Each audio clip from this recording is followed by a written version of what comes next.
Saya Agus, balik lagi di Kolom Sinema.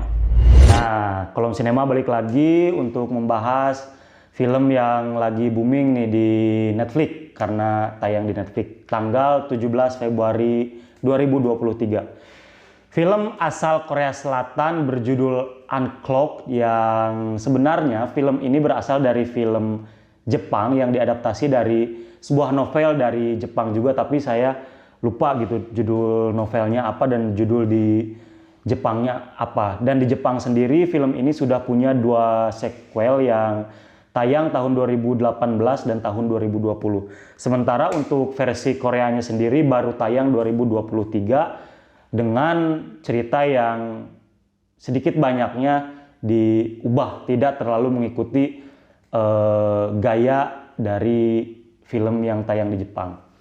Film ini sederhananya lagi-lagi mengangkat tentang isu kecanggihan teknologi atau bahayanya sebuah perangkat teknologi jika disalahgunakan seperti itu. Dan ini relate banget sih mungkin dengan isu-isu sosial yang ada di negara kita atau mungkin yang ada di negara Korea Selatan sendiri, kawan-kawan. Karena kita tahu kan pasti budaya-budaya pembulian, kemudian penggemar yang secara ekstrim menguntit idolnya. Kalau di Korea itu disebut sasaeng kalau nggak salah. Itu di Korea tuh sampai ada yang gitu. Bahwa penggemar idol di negara mereka benar-benar habis-habisan untuk menguliti dan menguntiti segala kehidupan idolnya, mulai dari kesehariannya, bahkan ranah-ranah privasinya pun habis gitu digali dengan. Saya bingung bagaimana sebenarnya cara mereka sampai bisa benar-benar menguliti kehidupan sehari-hari idolnya gitu. Nah, balik ke filmnya dulu kawan-kawan. Sebenarnya sederhananya film ini adalah tentang satu remaja yang kehilangan handphone di transportasi umum di bis. Nah, setelah kehilangan handphone itu, handphonenya diambil oleh sang tokoh yang pada akhirnya kita tahu bahwa penguntit ini selain juga menguntit, tapi juga dia sudah menghabisi orang-orang yang diuntitnya dengan motif mungkin kepuasan. Nah, itu sederhananya seperti itu. Kenapa saya bilang kepuasan? Karena terlihat di berbagai scene di dalam filmnya, setelah orang ini menghabisi korbannya, foto-foto korbannya yang sedang sekarat itu dia jadikan wallpaper HP-nya dan dia nampak senang gitu setelah korban-korbannya meregang nyawa gitu.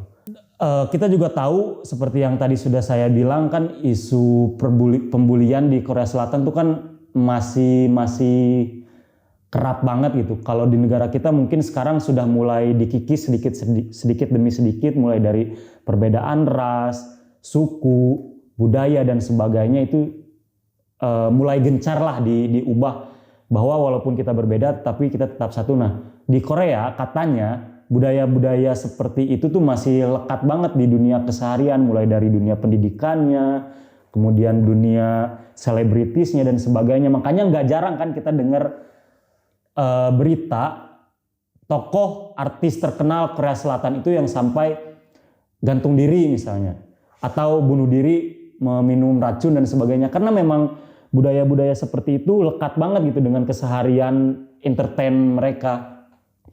Dan film Unclocked ini selain berbicara tentang isu sosial penguntit tadi, juga lagi-lagi berbicara tentang bahayanya teknologi. Saya yakin nih kalau di Indonesia, kalau kita misalnya kehilangan HP di transportasi umum, ini cerita-cerita kayak gini mungkin tidak akan terjadi. Karena apa? Karena pasti langsung dijual. Kalau di kita nemu HP di transportasi umum terus nggak ada yang nyariin sampai besoknya mungkin. Nah, itu kan pasti kita jual gitu HP-nya.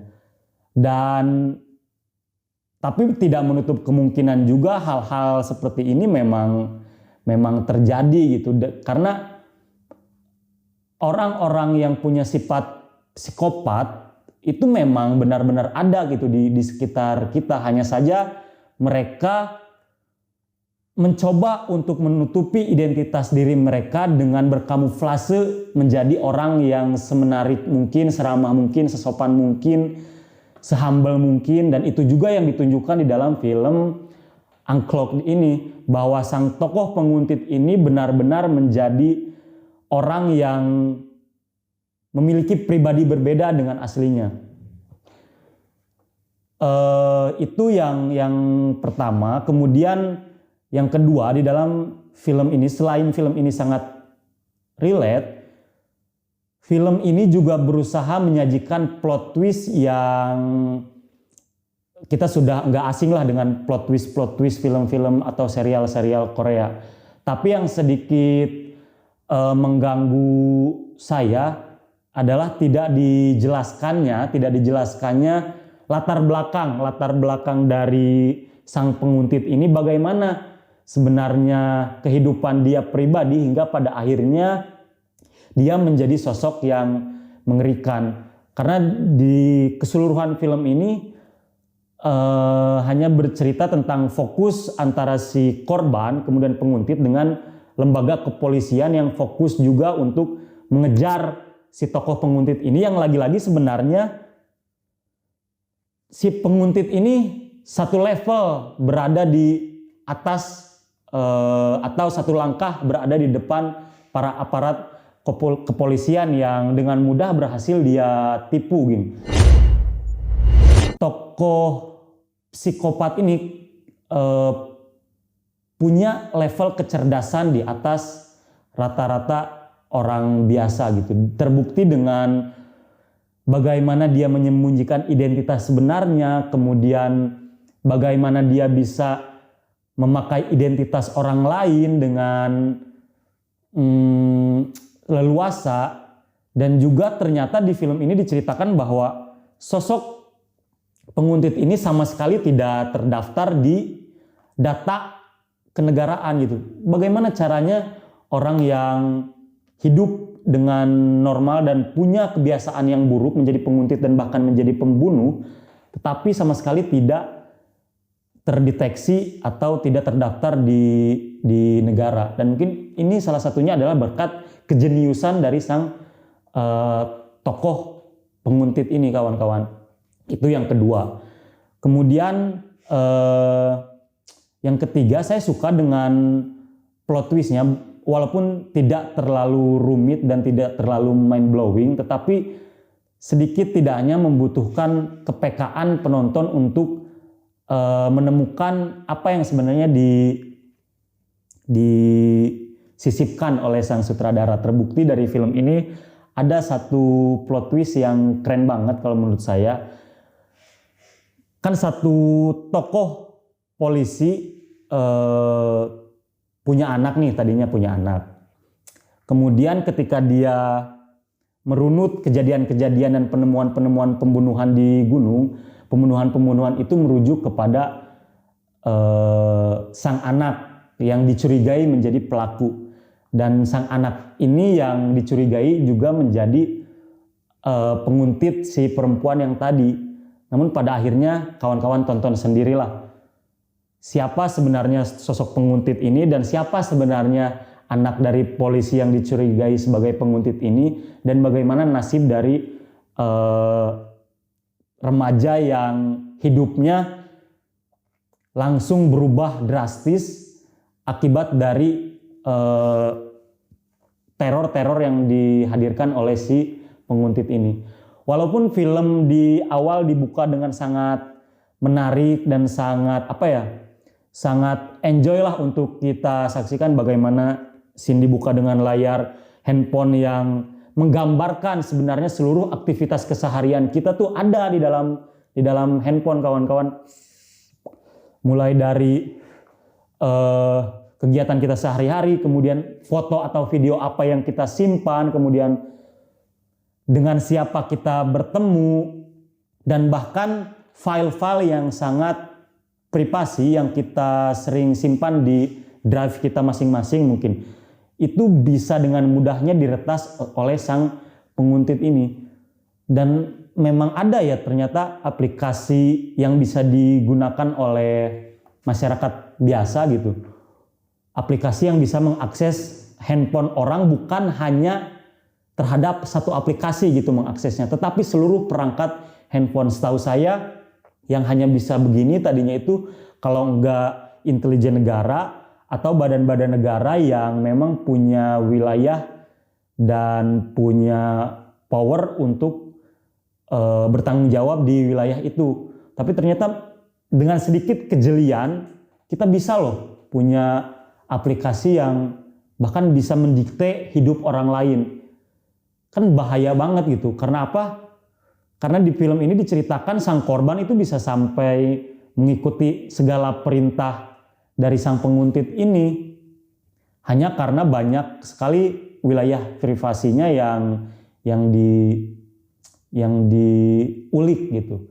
Selain itu juga betapa mudahnya sang penguntit membobol dan mengambil seluruh kekayaan atau seluruh tabungan yang ditabung misalnya. Itu kan mudah banget, hanya dengan satu perangkat handphone kita bisa leluasa mengatur jalannya hidup orang lain. Dan satu pesan yang makin membuat saya yakin bahwa jangan pernah sekali-kali untuk menentang rasa sensitif dari seorang orang tua. Karena yang namanya orang tua pasti punya feeling lain terhadap apa yang akan terjadi kepada anaknya.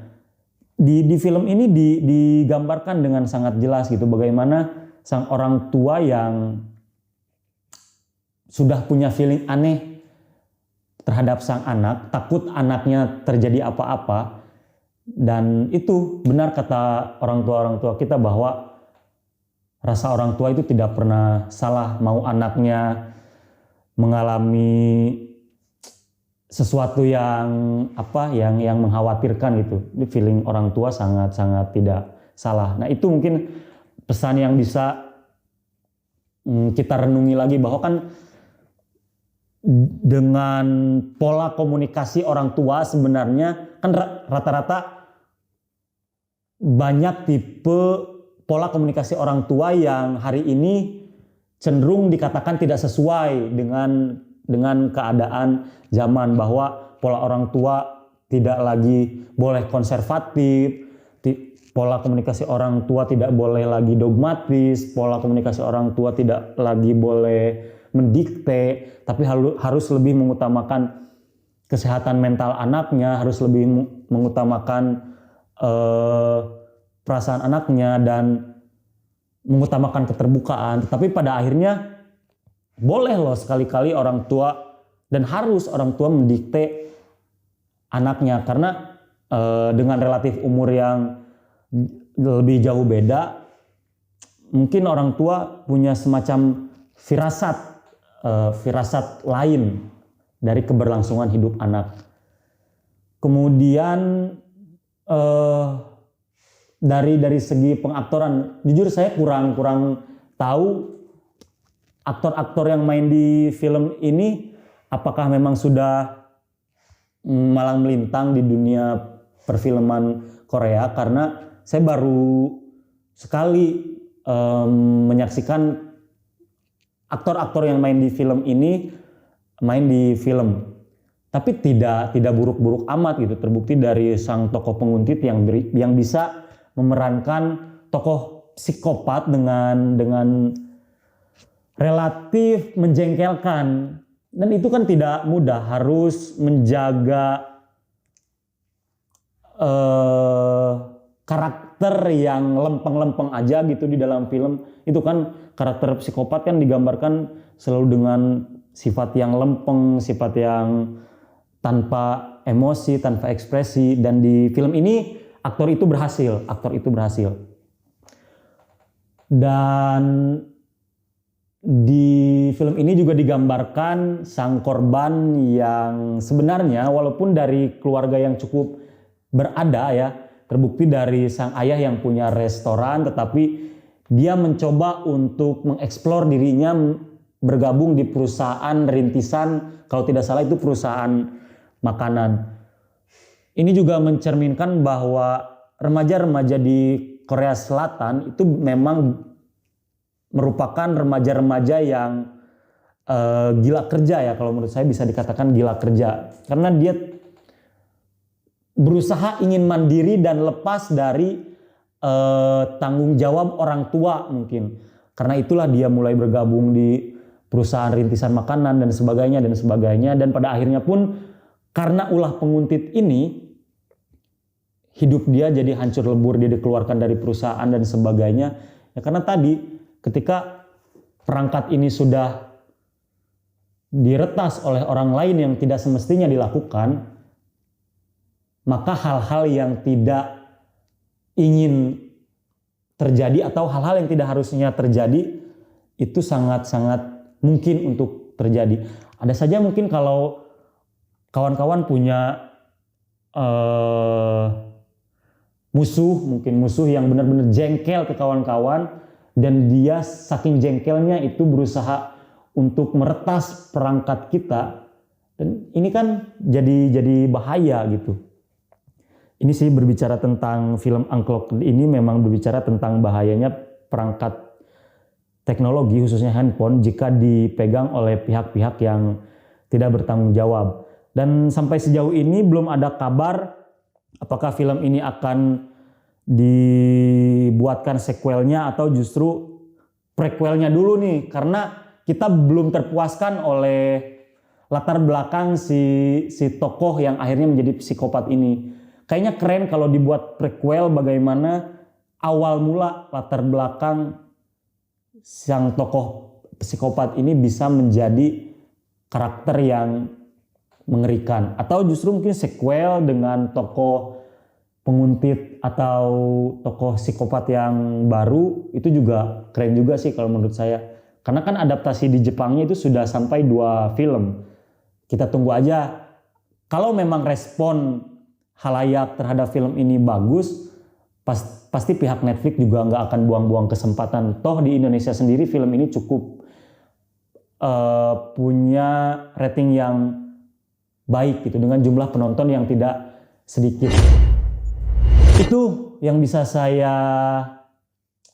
obrolkan terkait film Unclocked ini. Mudah-mudahan kita bisa lagi menyaksikan film-film Korea, atau khususnya saya pengen banget film Indonesia punya genre yang kurang lebih mirip lah seperti ini gitu. Karena yang mengangkat hal-hal demikian relatif masih kurang kalau di negara kita. Itu kawan-kawan, silahkan kalau sudah nonton, kawan-kawan komen di bawah. Jangan lupa like dan subscribe konten-konten Langgam Pustaka TV, dan tunggu obrolan-obrolan kita terkait film ataupun series selanjutnya hanya di Kolom Sinema. Terima kasih.